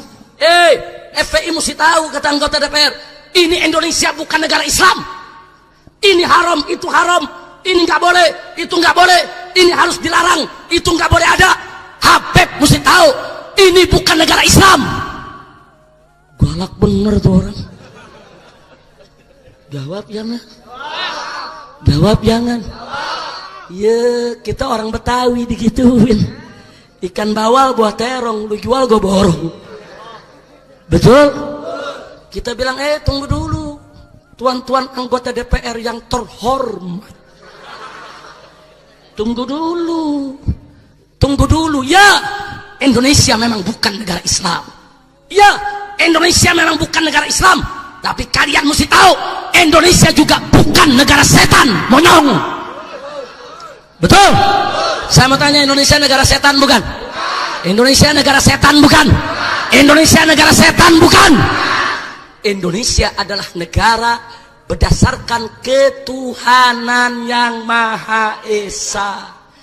Baca dalam Muqaddimah Undang-Undang Dasar 1945 dan baca di pasal 29 ayat 1, saudara, bahwa negara Republik Indonesia berdasarkan ketuhanan yang Maha Esa.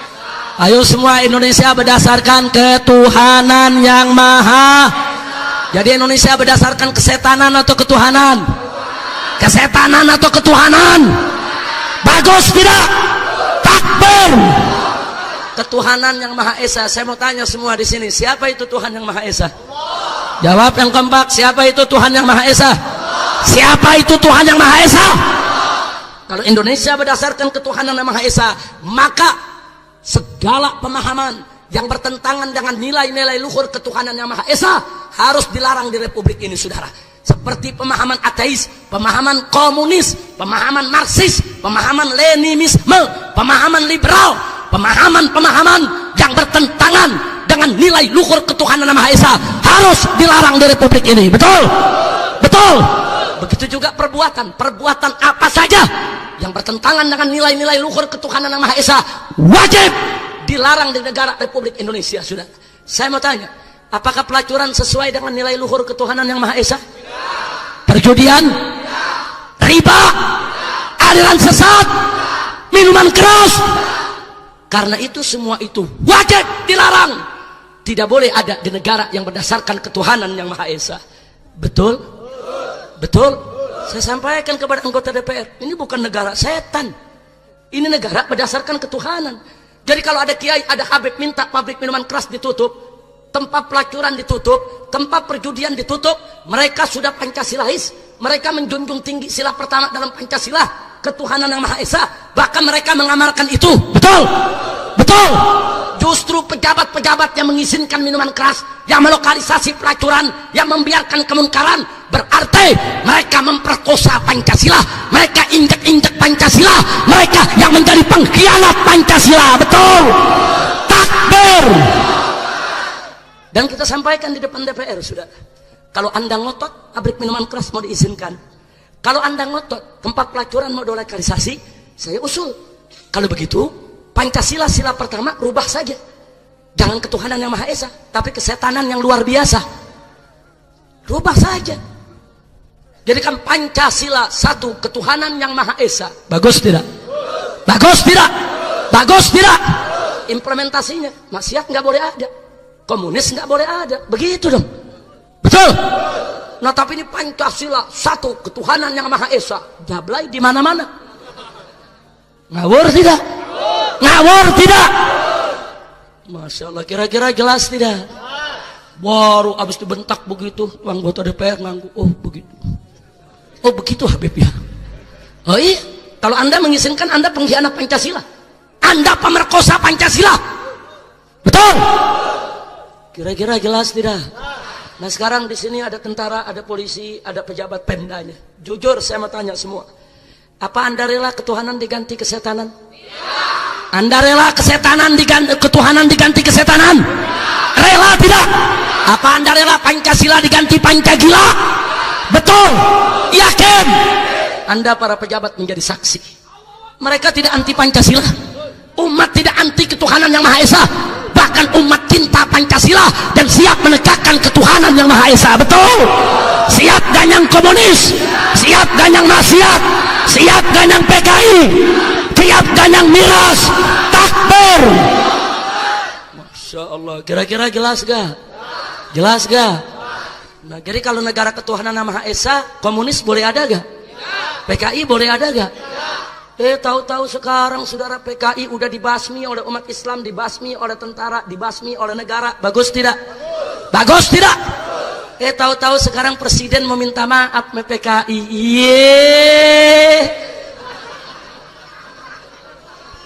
Saya ditanya sama wartawan, Habib Rizik, bagaimana kalau presiden minta maaf kepada PKI? Wow. Bagaimana Habib Rizik kalau presiden minta maaf kepada PKI? Saya jawab santai. Ya kalau presiden mau minta maaf sama PKI, sekalian saja minta maaf kepada Belanda dan Jepang. Minta maaf, Belanda maaf ya dulu kita lawan ente. Jepang maaf dulu komandan ente yang dibunuh, maaf. Lu minta maaf ke Belanda. Saya mau tanya, Belanda sama Jepang penjajah, betul? Jahat tidak? Biadab tidak? Zalim tidak? Banyak bunuh bangsa Indonesia tidak? Apa boleh kita minta maaf kepada mereka? Boleh tidak? Nah sekarang kita bicara PKI, saudara. Dulu yang bunuh Kiai di tahun 65 siapa? Ayo jawab yang ngambak. Dulu yang bunuh Kiai siapa? Yang bunuh ulama siapa? Yang bunuh habaib siapa? Yang bakar pesantren siapa? Yang sembeli santri siapa? Yang khianat kepada negara siapa? Yang bunuh para jenderal siapa? Apa boleh kita minta maaf kepada PKI? Enaknya mau minta maaf ke PKI. Enggak, kita enggak terima, kita tolak. Walaupun presiden yang mau minta maaf, kita tolak, saudara. Hati-hati. Kalau presiden minta maaf kepada PKI, berarti PKI tidak salah. Kalau PKI tidak salah, berarti dulu yang membasmi PKI yang salah. Yang membasmi PKI siapa? Satu, tentara, polisi, saudara. Berarti tentara dan polisi salah. Dan jangan lupa, yang paling dahsyat dulu perang melawan PKI adalah ormas-ormas Islam dipimpin oleh Nahdlatul Ulama dan Muhammadiyah, saudara. Dulu Banser di mana-mana turun, saudara. Ansor di mana-mana turun. Mereka lawan PKI, mereka ganyang PKI, saudara. Jadi kalau presiden minta maaf kepada PKI, saudara, berarti PKI tidak salah. Berarti yang salah tentara, yang salah polisi, yang salah negara, yang salah kiai, yang salah NU, yang salah Muhammadiyah, yang salah Masumi, yang salah ormas Islam, yang salah habaib, yang salah kiai, kurang ajar. Insya Allah. Kira-kira jelas tidak? Ini kalau saya keramat tentang PKI baru jam 4 pagi habis. Jadi kalau ente mau tahu PKI, nanti gelar aja tablik akbar anti PKI. Nanti saya keramat 3 jam tentang PKI, saudara. Biar anda tahu bagaimana sejarah PKI. Tunggu dulu. Presiden jangan seenaknya, saudara. Maka itu perlu anda tahu bahwa bulan Agustus tahun 2015 yang lalu, ini supaya bapak-bapak kita juga tahu, saudara. Saya dapat kabar dari orang-orang istana. Saya dapat kabar, saudara, dari petinggi-petinggi negara ini, saudara. Dari jenderal-jenderal tentara maupun polisi dan juga dari sebagian menteri. Mereka memberikan isyarat. Apa informasi yang kami terima? Komnas HAM dan LSM liberal sedang menekan memaksa presiden untuk minta maaf kepada PKI, saudara. Dan itu sudah positif. Presiden nggak bisa bergerak, saudara. Nah akhirnya di situ, saudara, kami rapat dengan sesama ormas Islam. Kalau mereka menekan presiden, umat Islam nggak boleh diam. Kita mesti dorong presiden untuk lawan mereka. Betul? Betul. Akhirnya, saudara, kami gelar parade tauhid di Jakarta. Sebagian orang Bekasi ada yang hadir waktu itu, saudara. Parade tauhid ratusan ribu umat Islam dengan pakaian serba putih berjalan kaki, saudara, dari Senayan, Sudirman, Tamrin sampai istana.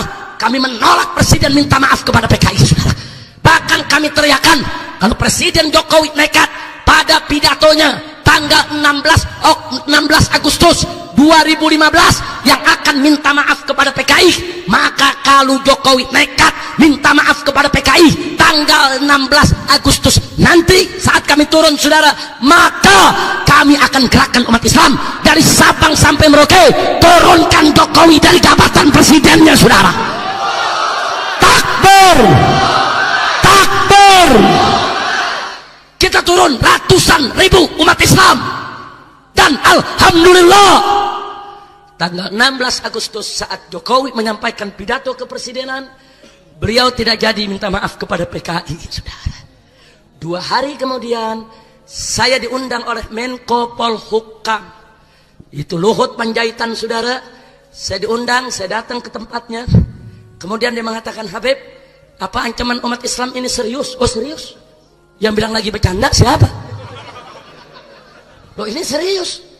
Saya katakan kepada Pak Luhut, ini serius Pak Luhut, nggak bisa dibiarkan. Saya cerita seperti tadi, kalau presiden minta maaf kepada PKI, ya berarti Pak Luhut ini kan jenderal. Anda salah loh. Anda ini dulu termasuk yang membasmi PKI, memberantas PKI. Nggak boleh.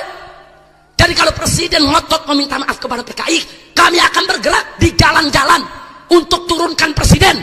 Dan nggak bakal berhenti pergerakan sebelum presiden turun, lengser. Akhirnya apa? Habib, kata Pak Luhut, kita tidak ada rencana minta maaf kepada PKI. Tapi memang saya sedang dapat tugas dari presiden untuk mencari satu formula bagaimana bisa diadakan rekonsiliasi antara PKI dengan tentara dan umat Islam. Saya katakan kepada Pak Luhut, apa jaminannya Anda lakukan rekonsiliasi, nanti presiden hadir, terus presiden nggak minta maaf kepada PKI? Jaminannya apa? Hati-hati Pak, kalau Anda bela PKI, Anda juga musuh kami semua. Saat itu dijawab, Habib, saya jenderal, saya tidak akan minta maaf kepada PKI. Ini pengawal saya, pengawalnya Kopassus, saudara. Dia tunjuk, kalau saya sampai minta maaf kepada PKI, ini pengawas saya Kopassus akan tembak kepala saya. Saya bilang, bagus kalau Bapak punya keyakinan begitu. Nah tapi kemarin seminggu yang lalu, saya kecewa saudara. Itu banyak anak-anak muda pakai baju logo kaos PKI, ditangkap sama tentara, ditangkap sama polisi. Bagus tidak? Bagus tidak? Tahu-tahu Menko Polhukam di TV mengatakan, sudahlah tentara sama Polri jangan berlebihan. Sebab Palu Arit itu kan bukan hanya lambang PKI, itu kan sedang jadi tren anak muda. Kurang ajar, Oh saya protes keras saudara. Saya buat stiker, saya sebarkan ke seluruh pejabat. Saya sampaikan kepada Menham, Bapak Jenderal Ramizan Racudu, saudara. Begitu juga kepada Bapak Pangkostrat, saudara Letjen Edi Rahmayadi. Semuanya sepakat. Pak Menhan Jenderal Ramizan Racudu mengatakan, saudara, PKI harus keluar dari NKRI. Pangkostrat Jenderal, saudara Letnan Jenderal Edi Rahmayadi mengatakan, saudara, PKI tidak boleh hidup di NKRI, saudara. Bagus tidak? Bagus tidak? Bagus tidak? Takbir. Siap bela Allah, siap bela Rasul, siap bela Quran, siap bela Islam, siap bela NKRI, siap bela negara, siap bela bangsa, siap bela rakyat. Takbir. Siap ganyang PKI, siap lawan PKI. Takbir. Alhamdulillah. Kira-kira yang saya sampaikan malam ini jelas tidak? Paham semua? Alhamdulillah. Saya nggak peduli Pak, mau presiden, mau menteri, kalau coba-coba bela PKI ya kita ganyang. Nggak ada urusan saudara. Ini urusan harkat martabat umat Islam. Betul? Betul. Dan saya mau kasih tahu khususnya warga NU, saudara. Anda tahu kalau presiden minta maaf kepada PKI, PKI dinyatakan tidak bersalah, yang bersalah adalah tentara, negara, ulama, NU dan Banser, maka PKI sudah menyiapkan seperangkat tuntutan ke pengadilan hak asasi manusia, saudara. Artinya apa? Nanti kiai-kiai yang dulu terlibat perang lawan PKI, yang sekarang sudah sepuh, sekarang mimpin pondok pesantren Sidagiri, pondok pesantren Tebu Ireng, pondok pesantren di Lirboyo, Jombang dan lain sebagainya, saudara. Itu dulu komandan-komandan Banser, saudara. Termasuk Kiai Haji Hasim Muzadi, saudara, mantan ketua umum PBNU. Dulu tahun 65 itu komandan Banser wilayah, saudara. Artinya kalau sampai presiden minta maaf kepada PKI, PKI dinyatakan tidak bersalah, mengajukan tuntutan ke pengadilan HAM, maka kiai-kiai sepuh NU dan kiai-kiai sepuh Muhammadiyah semuanya akan diseret ke pengadilan untuk duduk di kursi pesakitan sebagai penjahat perang, sebagai pelanggar hak asasi manusia, dan akan dikebloskan ke penjara, saudara. Saya tanya, bahaya tidak? Bahaya tidak? Saya mau tanya Anda, apa besok kalau kiai-kiai NU diseret, diadili karena dianggap bersalah melawan PKI, Anda rela tidak? Ridho tidak? Siap bela kiai, siap bela ulama, siap bela NU, siap bela Muhammadiyah. Takbir. Masya Allah, nggak boleh didiemin saudara. Hati-hati. Anda tahu ketua partai Islam di Bangladesh saudara kemarin dihukum mati oleh pemerintah Bangladesh dengan alasan karena dulu tahun 71 saat berontak melawan Pakistan ingin mendirikan negara Bangladesh merdeka, dianggap melakukan pelanggaran HAM dan kemarin dieksekusi mati saudara. Padahal peristiwanya dari tahun 71 saudara. Ini peristiwa PKI tahun 65, nggak jauh beda saudara. 65 dengan 70, hati-hati. Kiai-kiai kita besok bisa divonis hukuman mati karena dianggap melakukan pelanggaran HAM. Mereka dianggap sebagai pembantai, membantai orang-orang PKI yang menurut mereka tidak bersalah saudara. Kurang ajar. Maka itu saya mau tanya semua saudara, ini perang antara PKI dengan ulama. Dulu saya mau tanya, yang salah saudara ulama atau PKI? Yang salah kiai atau PKI? Yang salah NU atau PKI? Yang salah negara atau PKI? Yang salah tentara atau PKI? Yang salah polisi atau PKI? Siap ganyang PKI? Takbir. Kalau sampai kiai-kiai kita diseret, diadili, dinyatakan bersalah saat melawan PKI, pengadilannya kita bakar rame-rame. Makanya Kiai Haji Salahuddin Wahid saudara dari Tebu Ireng mengatakan kepada Presiden, kalau Bapak Presiden Jokowi minta maaf kepada PKI, maka Bapak Presiden telah menyakiti perasaan NU se-Indonesia. Dan gak sampai di situ, bahkan Kiai Haji Hasyim Muzadi saudara selaku salah seorang anggota Dewan Pertimbangan Presiden, beliau bicara langsung dengan Presiden, kalau Bapak minta maaf kepada PKI, Bapak bukan hanya menyakiti perasaan NU, tapi menyakiti perasaan seluruh umat Islam. Dan hati-hati Pak, kalau itu terjadi, ini negeri bisa bubar-bubaran. Karena umat Islam gak bakal rela ulamanya kiai diseret ke pengadilan HAM, dianggap bersalah karena melawan PKI. Betul? Siap bela ulama, siap bela kiai, siap bela NU, siap bela Ansor, siap bela Bansar, siap bela Muhammadiyah. Takbir. Ada yang nanya, Habib, dulu waktu PKI berontak FPI kemana? Saya jawab, kan belum lahir, goblok. FPI baru lahir tahun 98, betul? Tapi orang-orang tua kami dulu jadi pengurus NU, saudara. Duduk di NU, saudara. Dan mereka semua berkorban untuk negeri ini, saudara. Nggak bisa kita biarkan kalau orang-orang tua kami di NU mau diperlakukan seperti itu, betul? Betul? Saya mau tanya sekali lagi, siap lawan PKI? Siap ganyang PKI? Takbir! Alhamdulillah. Nah ini pertanyaan yang terakhir. Siap lawan PKI? Siap ganyang PKI? Siap ganyang PKI? Tapi PKI dilindungi. Tapi nanti kita disalahi.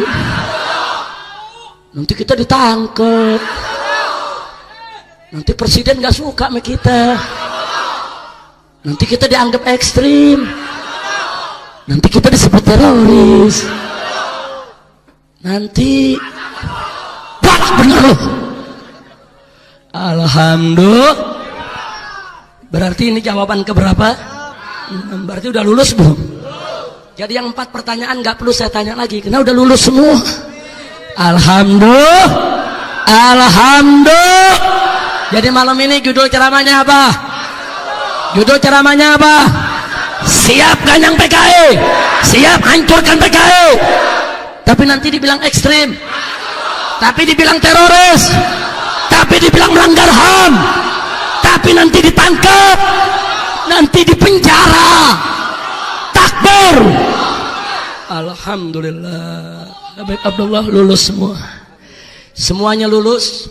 Nanti ijazah minta sama panitia. Nah itu yang saya mau sampaikan pada malam hari ini saudara. Mudah-mudahan manfaat untuk kita semua. Jadi kami dari FPI tidak punya kepentingan apa-apa. Kami cinta agama kami cinta negeri ini, kami cinta republik ini, kami cinta bangsa ini, saudara. Kami tidak rela bangsa ini dirusak, saudara. Kalau kami ngotot tutup pabrik minuman keras karena kami cinta dengan rakyat di negeri ini. Kami nggak mau lagi besok ada yuyun-yuyun yang lainnya.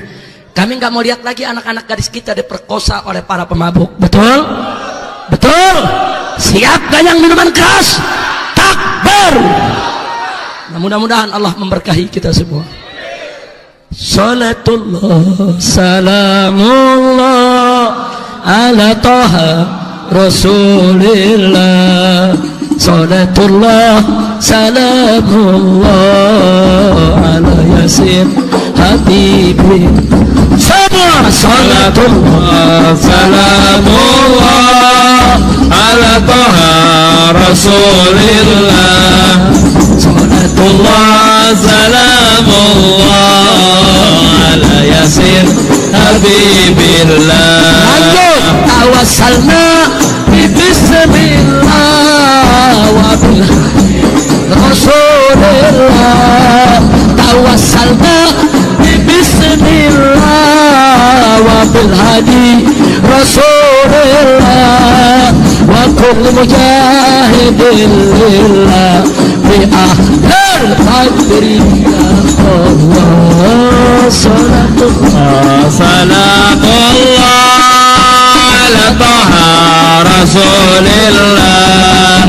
Salatullah salamullah ala yasin habibillah. ilahi salimil ummah minal afa wa nikmah.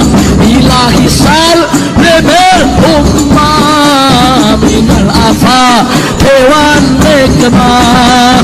wa min hamil wa min ummah bi ahlil qadri ya Allah. Salatullah salamullah ala taha rasulillah.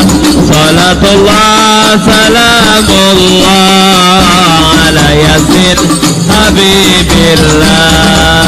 ilahi fir wa akrimna bil maqa bibna. ilahi fir wa akrimna bil maqa bibna. wajah fi masajidna bi ahlil hadri ya Allah. Salatullah salamullah ala taha rasulillah. Salatullah salamullah ala yasin habibillah. wa salli ala nabiyil barri bila asrin wala asrin. wa salli ala nabiyil barri bila asrin wala asrin. wa ali sadatin hurrim bi ahlil qadri ya Allah. Salatullah salamullah ala taha rasulillah. Salatullah salamullah ala yasin habibillah. Salatullah salamullah اغفر لنا ذنوبنا واستر عيوبنا وفرج كروبنا وثبت قلوبنا على دينك إلهنا يا رب. Salatullah salamullah ala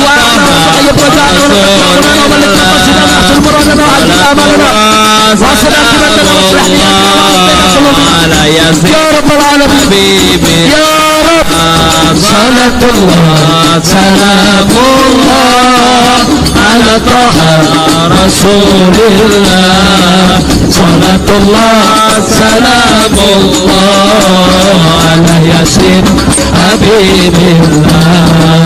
ala yasin billah ala yasin habibillah. sallu ala nabi. Allahumma salli wa sallim mubarak alaihi wa ala alihi. Kira-kira yang saya sampaikan malam ini jelas tidak? Paham semua? Siap jaga persatuan? Siap jaga persaudaraan? Siap bela agama? Siap bela bangsa? Siap bela negara? Alhamdulillah. Dan saya mau tanya sekarang sebelum saya akhiri, FPI yang sedang berjuang untuk mencegah jangan sampai minuman keras dilegalkan dan terus berjuang jangan sampai presiden minta maaf kepada PKI. Saya mau tanya, Anda dukung tidak? Setuju tidak? Siap berjuang bersama? Nah, di Bekasi saya bersyukur ini. Saya dengar beberapa waktu yang lalu berkat perjuangan para ulama, para kiai dan masyarakat sudah terbit perda. Nah, ini ada perda yang baru di Bekasi, Kabupaten Bekasi. Nah, di perda ini luar biasa. Nah, seluruh tempat-tempat maksiat dilarang, saudara. Jadi Anda sudah punya perdanya nih. Tempat-tempat maksiat, tempat-tempat kemunkaran dilarang. Nah, saya minta kepada Habib Salim selaku pimpinan FPI Bekasi Raya supaya ini diperbanyak. Nah, dibagikan ke majelis-majelis taklim, dibagikan kepada para kiai, para ustadz, para tokoh, supaya mereka tahu apa yang dilarang di Bekasi ini. Ini sudah ada larangan ini. Ini luar biasa, saudara. Nah, maka itu saya mau tanya semua yang ada di sini. Ini kalau ada perda yang melarang maksiat macam ini, dukung tidak? Dukung tidak? Coba buka pasal yang paling penting saja. Saya tunjukkan kepada Anda, saudara. Pasal yang paling penting soal pelarangan beberapa, ya. Pasal 47 ayat 1. Jenis usaha pariwisata yang dilarang di Kabupaten Bekasi meliputi A. Diskotik, B. Bar, C. Klub malam, D. Pub, C. Karaoke. Ini semua ada dalam Perda Bekasi, saudara, Perda Bekasi nomor 3 tahun 2016. Kemudian masih ada lanjutan yang juga dilarang di Bekasi. F. Panti pijat, G. Live musik, H. Jenis-jenis usaha lain yang tidak sesuai dengan norma agama. Bagus tidak? Bagus tidak? Takbir! Hidup Bekasi! Hidup Bekasi! Takbir! Ini luar biasa ini, saudara. Saya berharap ke depan ini bukan Perda Bekasi, tapi saya berharap ini Undang-Undang Republik Indonesia, saudara. Takbir! Takbir! Bekasi bupatinya laki atau perempuan? Perempuan berani, presiden laki takut. Kacau, kacau, kacau. Iya, nih perempuan berani. Ada gubernur laki takut. Ada menteri larang minuman keras, lelaki takut. Presiden lelaki larang minuman keras takut. Kasih androk mekutang. Saya mau tanya, Bekasi bagus tidak? Hidup Islam, hidup Bekasi, hidup ulama, hidup bupati, takbir. Nah, mudah-mudahan perda ini dikawal terus oleh Bapak Polisi, oleh Bapak Tentara, dan oleh seluruh aparat. Hidup tentara, hidup polisi, takbir. Alhamdulillah, masyarakat ikut menjaga. Kalau ada yang melanggar, lapor langsung ke polisi. Setuju tidak? Setuju tidak? Lapor juga ke bupati. Setuju tidak? Setuju tidak? Nah, kalau tempat maksiatnya petantang petenteng, polisi dilawan, bupati dilawan, siap bantu bupati? Siap bantu polisi? Kalau mereka melawan, Pak Polisi tidur aja di rumah, biar kita yang ganyang nggak bisa-bisa. Setuju? Takbir! Begitu juga kalau PKI bangkit lagi, polisi, tentara tidur aja yang enak di rumah, tapi pestolnya kasih kita. Kita yang lawan PKI. Setuju? Setuju? Takbir! Sallu ala Nabi. Nah, itu yang saya mau sampaikan malam ini. Jangan ada yang bergerak sebelum ditutup dengan doa. Jangan ada yang bergerak di sini. Tunggu sampai acara betul-betul selesai. Setuju? Dari saya cukup sekian. Terima kasih atas segala perhatian. Mohon maaf atas segala kekurangan, kesalahan dan kekhilafannya. Hadani Allah wa iyyakum ila siratihil mustaqim. Wallahul muwaffiq ila aqwamit thoriq. Wassalamualaikum warahmatullahi wabarakatuh.